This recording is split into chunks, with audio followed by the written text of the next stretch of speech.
भक्त का उपहास मत करना, क्योंकि उनका स्वामी हर समय उन पर नजर रखता है। भक्तों का एक बल होता है केवल प्रभु। उनको प्रार्थना बाद में होती, विधान पहले प्रभु सुरक्षित कर देते हैं। प्रभु ने इनकी दुष्टता की भाव को जाना और देवराज इंद्र को सीधे प्रेरणा दी। देवराज इंद्र ने चित्रसेन गंधर्व को आदेश किया, जो सब दिव्यास्त्रों से संपन्न, जाओ द्वैत वन को आसपास से घेर लो, ये कौरव लोग हमारे प्रिय भक्त पांडवों का उपहास करने जा रहे हैं। तो आप कह सकते हैं कि द्रौपदी को जब महल से लाया जा रहा था तो प्रभु ने क्यों नहीं रोका? क्योंकि वहां प्रभु एक महा उदाहरण उपस्थित करना चाहते थे कि मेरे भक्त तो है लेकिन अन्य आश्रय है, और जब तक अन्य आश्रय तब तक मेरा अवतरण नहीं होता, मैं उसके हृदय में प्रकाशित नहीं होता। मैं उसके सामने हूं पर मेरा प्रभाव उसको समझ में तभी आएगा जब मेरे प्रभाव का आश्रय लेगा। यह सिद्धांत है पतियों का आश्रय। समाज का बड़े बड़े धर्मात्मा बैठते हैं और अपना भी जब कोई बल नहीं तब हा कृष्ण तो चीर रूप में प्रकट हो गए। सारी बीच नारी है कि नारी बीच सारी है, सारी ही की नारी है या नारी ही की सारी। सब बुद्धि खराब हो गई, किसी को समझ में नहीं आ रहा था हो क्या रहा है। हर समय भक्त भगवान की दृष्टि में रहता है, कुछ सुधार की आवश्यकता होती है इसलिए छुपे रहते हैं। नहीं, पहले ही पांडवों को पता नहीं, व्यवस्था कर दी, चित्रसेन गंधर्व के सैनिक लगे हुए। दुर्योधन का आदेश हुआ पांडाल बनाओ, जहां पांडव रुके वहीं समीप कपड़ों के ऐसे सुंदर श्रृंगारित गृह जहां हमारी स्त्रियां सुसज्जित होकर के और हम सब बैठे नृत्य गान वाद्य आदि, और ये सुनकर पांडव जले। जो अंदर वहां सैनिकों ने रोक दिया, गंधर्व सैनिक नहीं, यहां चित्रसेन गंधर्व का इस समय शासन है, आप अंदर नहीं जा सकते। युद्ध किया, सैनिक भागे। फिर दुर्योधन कर्ण आदि से कहा ये आए, ये दैवी शक्ति से संपन्न, मानवीय शक्ति से संपन्न है। केवल अर्जुन को दिव्यास्त्रों का ज्ञान हो चुका है क्योंकि देवराज इंद्र के पास रह चुके हैं। या भीष्म पितामह जो भगवान परशुराम जी के शिष्य और माता गंगा से प्रकट होकर समस्त दिव्यास्त्रों का ज्ञान प्राप्त कर चुके हैं। या परशुराम शिष्य द्रोणाचार्य जी, उनको भी समस्त दिव्यास्त्रों का ज्ञान है। भाग पड़ा पीठ दिखा के कर्ण, बांध लिया स्त्रियों सहित दुर्योधन दुशासन सबको, और लिए जा रहे थे। उन्होंने सैनिकों को भेजा कि मेरी रक्षा कर ले। हिम्मत नहीं पड़ी कहने, क्योंकि उनका उपहास करने के लिए आए थे। और यह सिद्धांत है, अगर भक्त का उपहास किया तो वही तुम्हें बचा सकता है, दूसरा कोई नहीं। देखो सिद्धांत यहां पूर्ण किया भगवान ने। ऊपर से विमान निकाला, देखा कि महाराज युधिष्ठिर अपने भाइयों के साथ, उनका भ्राताश्री आप ही हमारी प्राण रक्षा कर सकते हो। गंधर्वजन आपकी कुल वधुओं को बंदी बना के ले जा रहे हैं। प्रभु आपके ही हम भाई हैं, जैसे भी हैं आप कृपा करो, मैं आपकी शरण में हूं, मेरी रक्षा करो। युधिष्ठिर जी ने भीम से कहा बचाओ बचाओ, ये हमारे कुल की बहुएं हैं, हमारा ही अपमान होगा। और फिर ये मेरी शरण में होकर पुकार रहा है। अर्जुन खड़े हो गए और कहा प्रतिज्ञा करता हूं वापस तभी लौटूंगा जब दुर्योधन को छुड़ा के आऊंगा, आप बिल्कुल निश्चित। फिर भीम भी पीछे गए, कुछ ही क्षणों में दिव्यास्त्रों से गंधर्वों को नष्ट कर दिया। जो गंधर्वराज चित्रसेन है वह देवराज इंद्र की इच्छा से उनकी अस्त्र संचालन की जो शिक्षा दी गई थी, कितने प्रवीण हैं देखा। वेद दिया, अंतर्धान स्थिति में भी अर्जुन ने सामने प्रकट हो गया, हंसने लगा, बस बस मैं तुम्हारा मित्र चित्रसेन हूं। अर्जुन ने देखा, हाथ जोड़कर प्रणाम किया और कहा मुझे पहले बता देते, आप अंतर्धान होकर युद्ध। बोले सब देवराज की आज्ञा से हुआ है, ये दुष्ट उपहास करने आया था, मैं इसको ले जाकर के इंद्रलोक में वध करूंगा इसका। और नहीं, महाराज युधिष्ठिर का आदेश है, अगर आप हमारे मित्र हैं तो आप इसे छोड़ दें। तो ठीक है, मैं आपकी और महाराज युधिष्ठिर की आज्ञा से छोड़ देता हूं, तुम हमारे मित्र। पीछे हाथ बंधे हुए हैं, सर झुका हुआ, जाके युधिष्ठिर के सामने रखा। ये शकुनी, दुशासन आदि आदि जो उनके भाई थे, स्त्रियों को मुक्त, सबको कपड़े पहनवाए। चलो आनंद पूर्वक प्रसाद पाओ और सब धैर्य पूर्वक जाओ। अब उसको ऐसा लग रहा था कि अरे मैंने जिनका उपहास किया उनके द्वारा मैं रक्षा को प्राप्त हुआ। आगे कर्ण मिला। कर्ण का वीरवर मैं तो समझता था कि तुम्हें कोई परास्त नहीं कर सकता। अच्छा है आप अपनी पत्नियों को सबको छुड़ा करके वापस आ गए। मुझे विश्वास था तुम बहुत बड़े वीर। रो पड़ा कि तुम नहीं जानते मैंने नहीं, अर्जुन ने छुड़ाया। पांडवों के द्वारा दिया हुआ जीवन अब मेरा है। स्त्रियों के सामने, मेरी स्त्रियों के सामने मेरे को कट वचन और मारा गया, पीटा गया।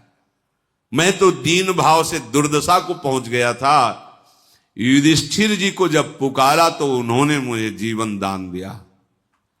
मैं जिनका तिरस्कार किया, जिनको शत्रु माना दुर्बुद्धि से, जिनका मैंने अपमान किया, उनके द्वारा मुझे जीवन दान मिला। अगर मैं गंधर्व के हाथ मारा जाता तो सौभाग्य मानता, पर जो पांडवों के द्वारा जीवन दान मिला है मेरा दुर्भाग्य है। फिर भी बुद्धि काम नहीं कर रही। अब मैंने निश्चय कर लिया मैं नहीं जीऊंगा। मैं अब अपने हस्तिनापुर नगर में प्रवेश नहीं करूंगा, मरूंगा, यही मरूंगा। अब मैं पांडवों के द्वारा रखा हुआ जीवन मैं नहीं जीऊंगा।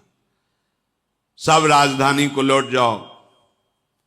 मैं शत्रुओं से जीवन प्राप्त किया, ऐसा जीवन किस काम का। ये तो मैं समझ गया कि उद्दंडता जिसकी बुद्धि में बैठी है उसको न लक्ष्मी मिलती, न विद्या मिलती, न ऐश्वर्य मिलता है, न दीर्घ काल तक कोई सुख मिलता है। अब मुझे अनुभव हो रहा है कि मैं अहंकारी हूं। मैं मद में आकर के अपनी प्रतिष्ठा को खो दिया। पर हे कर्ण, मैं अब मरूंगा, दूसरा कोई उपाय नहीं। मैं जीवित नहीं रह सकता। कौन विचारशील होगा जो अपने दुश्मन के द्वारा जिए हुए जीवन को, अब दुश्मन बोल रहा है, उसे कह रहा मैं भाई हूं, मेरी रक्षा करो। ये कुबुद्धि है। शत्रुओं के सामने घुटने टेक करके बंधा हुआ अपने को पड़ा देख करके अब मैं कैसे जी सकता हूं। पराक्रम तो पांडवों का श्रेष्ठ है, मेरा क्या। अब मैं अपने जीवन को नष्ट कर दूंगा। इस प्रकार प्रलाप करने लगा और कहा दुशासन मेरे समीप आओ, मैं तुम्हें युवराज पद पर अभिषिक्त करता हूं। महाराज धृतराष्ट्र के बाद तुम राजा बनना और सब भाइयों की रक्षा करना, मैं अपने प्राण त्यागता हूं। दुर्योधन की बात सुनकर दुशासन रोने लगा। नहीं नहीं, आप हमारे बड़े भ्राता पिता के समान चरणों में गिर करके गदगद वाणी से वो बोला भैया आप प्रसन्न होइए, आप ऐसा क्यों सोच रहे हैं। एक बार आज उन्होंने बचाया है मुझे, तो एक बार मैं आपको वचन देता हूं कि उनको ऐसा रुलाऊंगा, ऐसा नीचा दिखाऊंगा। समझा रहे? नहीं नहीं नहीं, अब मैंने नहीं भैया, आपके बिना इस हस्तिनापुर का शासन कोई कर ही नहीं सकता है। मैं जब तक प्राण रहेंगे मैं सदैव आपके अनुशासन में रहूंगा। और चरण पकड़ के दुशासन रोने लगा। दुशासन और दुर्योधन आपस में रो रहे। कर्ण बड़ा विकल हो रहा है कि कैसे संभालूं। राजन, पांडवों ने यदि गंधर्वों के हाथ से तुम्हें छुड़ा दिया तो उन्होंने अपने कर्तव्य का पालन किया है, क्योंकि प्रजा को चाहिए राजा की रक्षा करे संकट में पड़ा हो तो उन्होंने तो आपका प्रिय कार्य किया है। वो तुम्हारी प्रजा है, तुम राजा हो, तुम्हें ऐसा नहीं सोचना चाहिए। तुमसे सुरक्षित होकर के हो तो जीवित है। ऐसी दशा में तुम्हें नीच पुरुषों जैसा विचार कि मैं आत्महत्या कर लूंगा, ये ठीक नहीं है। शकुनि बोला दुर्योधन, ये कर्ण बहुत अच्छी बात करे, तुम सुनो ना। पांडवों से तुम्हारे लिए जो समृद्धशाली राज हमने छीना है, यदि तुम आत्महत्या कर लोगे तो सब मेरा कार्य बेकार ही तो जाएगा। देखो तुम साहस करो, शोक मत करो, राज्य लक्ष्मी को पाकर प्रसन्न रहो। ये तो घटनाएं होती ही रहती हैं। तुम्हें हर्ष मनाना चाहिए कि पांडव तुम्हारा सत्कार कर रहे हैं, अब तुम्हारी रक्षा कर रहे हैं। तुम तो उल्टा शोक में व्यथित हो रहे हो। सब समझाने की चेष्टा कर रहे हैं। दुर्योधन ने कहा समस्त सुहृदजनों, मंत्री और कुल की बहुएं, सब हमारा निश्चय सुन लो।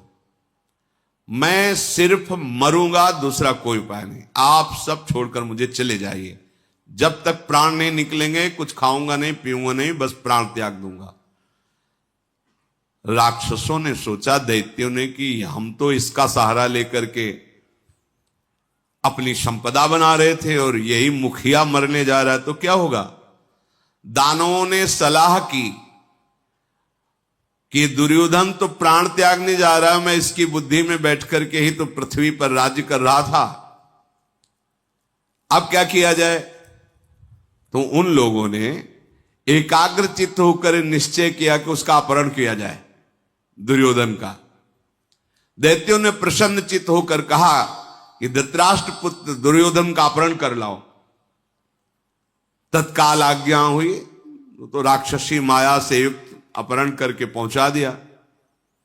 राजा दुर्योधन जो बहुत व्यथित था, देखा महाबली दैत्यों के बीच में अपने को रसातल में देखा। दानव बोले, भरतवंश का भार वहन करने वाले दुर्योधन, तुम शूरवीर पुरुष हो, फिर भी ऐसा कैसे सोच रहे हो।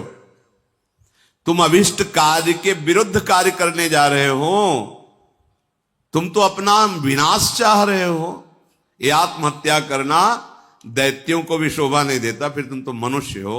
आत्महत्या की निंदा राक्षस भी करते हैं। ये आत्महत्या संबंधी विचार धर्म, अर्थ, काम, मोक्ष, सुख, यश, प्रताप, पराक्रम सबका नाश करने वाला है।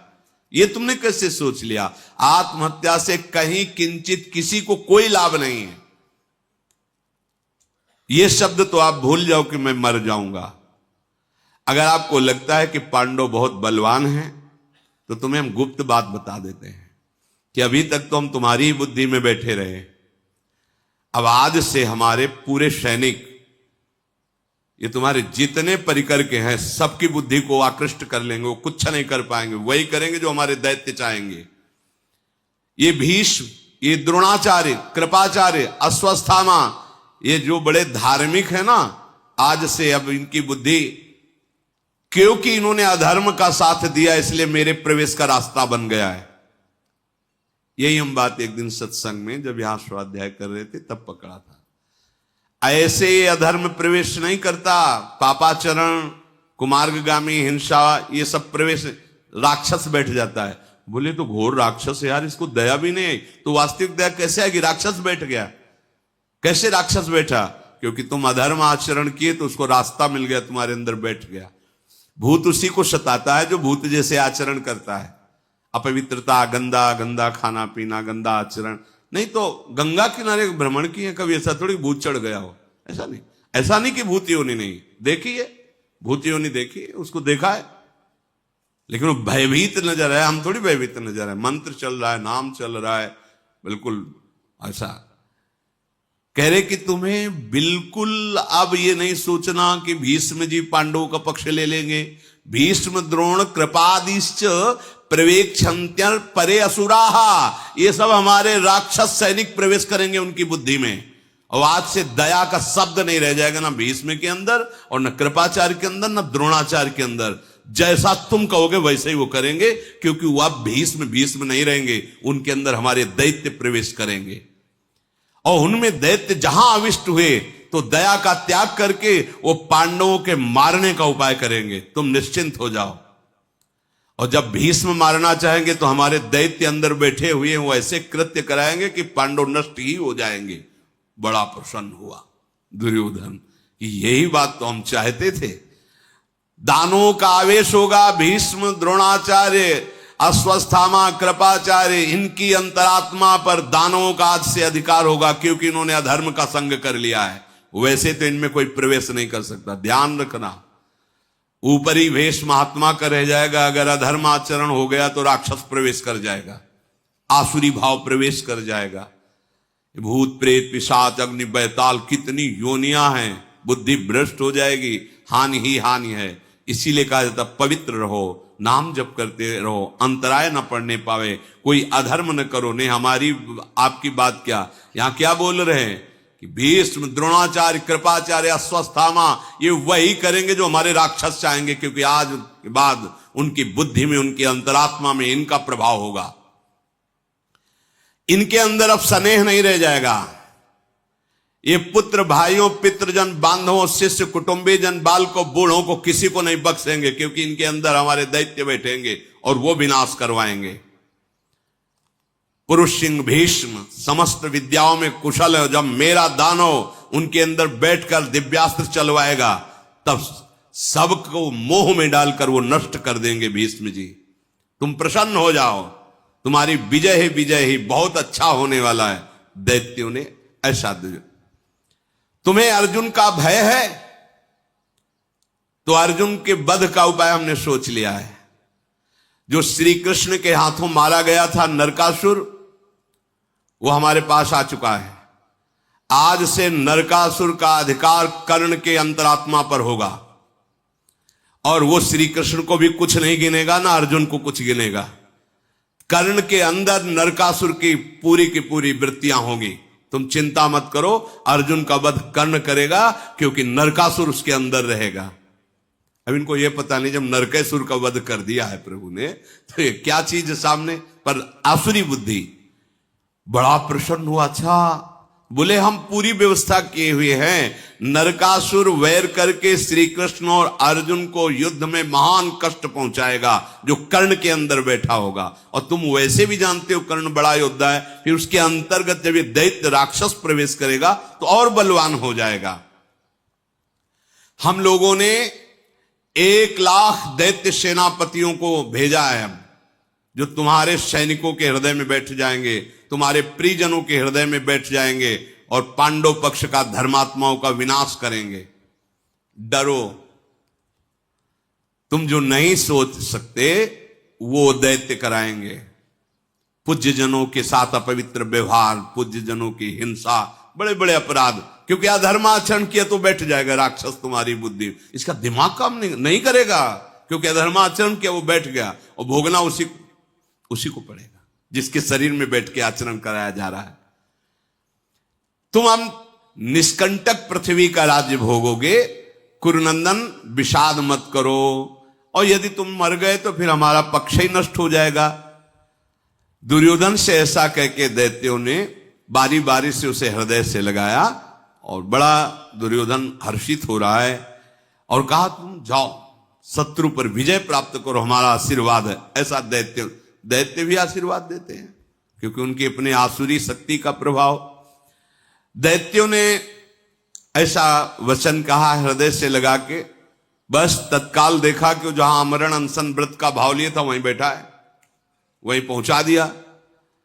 अब राजा दुर्योधन बड़ा हृदय में हर्षित होकर दैत्यों से सम्मान पा करके अब मरने का विचार त्याग दिया, और उस दुर्बुद्धि के मन में आ गया कि पांडव क्या चीज है हमारे लिए। दुर्योधन ने मान लिया कि मैं विजयी हो गया। ये असुर लोग ऐसे ही समझाते हैं। कर्ण के हृदय में नरकासुर की अंतरात्मा ने जाकर आविष्ट कर लिया। इस प्रकार 1,00,000 राक्षसों को भेजा गया, जो बड़े बड़े कौरव पक्ष के धर्मात्मा थे, विचारशील थे, वीर थे, उनके अंदर उन राक्षसों का भाव आ गया। भीष्म, द्रोण, कृपाचार्य के मन पर दानवों ने अधिकार कर लिया है। देख लो, महाभागवत भीष्म जी हैं, लेकिन पक्ष दुर्योधन का है तो दानवों ने अधिकार कर लिया। ये बात सुन के समझो, फिर आपका निर्णय नहीं रह जाएगा। वो जो निर्णय कराएंगे वही होगा, बाद में आपको रोना पड़ेगा। दानवों का भाव सफल हुआ, क्योंकि दुर्योधन जो मरना चाहता था वो मरने की बात छोड़ दी। रात बीती, सूर्यपुत्र कर्ण ने आकर दुर्योधन से मुस्कुराते हुए कहा कि तुम्हें अर्जुन के पराक्रम का भय हो रहा है, तो मैं आज तुम्हारे सामने प्रतिज्ञा करता हूं कि मैं युद्ध में अर्जुन को ललकार करके मारूंगा। ये प्रतिज्ञा वो नरकासुर बोल रहा है, अंदर से बैठा हुआ है। मैं धनुष छूकर सत्य को ग्रहण करके कहता हूं कि 13वां वर्ष व्यतीत होते ही पांडवों को तुम्हारे अधीन कर दूंगा और अर्जुन का वध करूंगा, तुम निश्चिंत हो जाओ। कर्ण ने जब ऐसा कहा तो दुशासन खड़ा होकर हृदय से लगाया और कहा दुर्योधन से कि देखो, कर्ण ने कभी मिथ्या नहीं बोला, सत्यवादी है, दानशील है। अब आपको प्रसन्न हो जाना चाहिए। दुर्योधन दैत्यों की बात स्मरण करके आनंदित हो रहा है। अब चमत्कार दिखाई दे रहा है, क्योंकि सबके अंदर जैसा दैत्यों ने कहा वैसा हो रहा है। आनंद पूर्वक वो हस्तिनापुर लौट करके आया। अपनी राजधानी हस्तिनापुर में वो ये विचार कर रहा है कि अब ये दैत्य समूहों का हमें सहयोग मिल गया है तो पांडव कुछ चीज नहीं। इधर पांडव जहां द्वैत वन में रह रहे थे तो एक दिन युधिष्ठिर जी ने स्वप्न देखा। जैसे अब कोई पूछता है क्या स्वप्न सत्य होता है क्या, तो जो पवित्र हृदय वाले होते हैं, अब जिनके प्रपंच ही चल रहा है बात अलग है, पवित्र हृदयों में आगामी सूचना स्वप्न में हो जाती है। तो एक दिन महाराज युधिष्ठिर ने स्वप्न में देखा कि द्वैत वन के जो पशु हैं, जिनका हिंसक स्वभाव है, भीमादि के द्वारा उनका वध हुआ था, तो थोड़े पशु उनके स्वप्न में दिखाए। वो कांप करके हाथ जोड़ करके युधिष्ठिर से प्रार्थना कर रहे थे, युधिष्ठिर जी इनका आप लोग कौन हैं, आप ऐसे कांप क्यों रहे, भयभीत क्यों हैं? तो उन्होंने कहा कि आपके भाइयों से मारे गए हमारे परिवार हैं, मैं हिंसक पशु हूं, हमारा राज्य वन है, और जब से आप आए हैं तो हमारे हिंसक पशुओं की हत्या होती जा रही। आप लोग कृपा करें, जितने हम सामने बचे हैं हम आपसे प्रार्थना करने आए कि आप इस वन से चले जाइए, नहीं हमारी कुल परंपरा नष्ट हो जाएगी। आपके भाई जहां हमें देखते मार देते हैं, हम बहुत कम संख्या में रह गए हैं।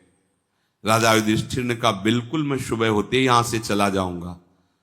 जब उनका नींद खुला तो उन्होंने सबको बुलाया और कहा आज मैंने स्वप्न में देखा कि यहाँ के वन के पशु हमसे प्रार्थना कर रहे हैं। तो धौम्याचार्य जी साथ रहे थे, उन्होंने कहा स्वप्न नहीं वो सत्य है, आप यहां से चलिए जिससे यहाँ के वन के पशुओं को अब भय न रह जाए। अब हमें काम्यक वन में जाना चाहिए, जहां महाराज तृणबिंदु का आश्रम रहा है और सरोवर है, बहुत सुंदर वन है। अब हमें इस द्वैत वन का त्याग करके काम्यक वन में जाना चाहिए। तदनंतर धर्मज्ञ पांडवों ने वहां साथ में रहने वाले ब्रह्म ऋषियों को और अपने भाइयों को लेकर के वहां से चल दिए।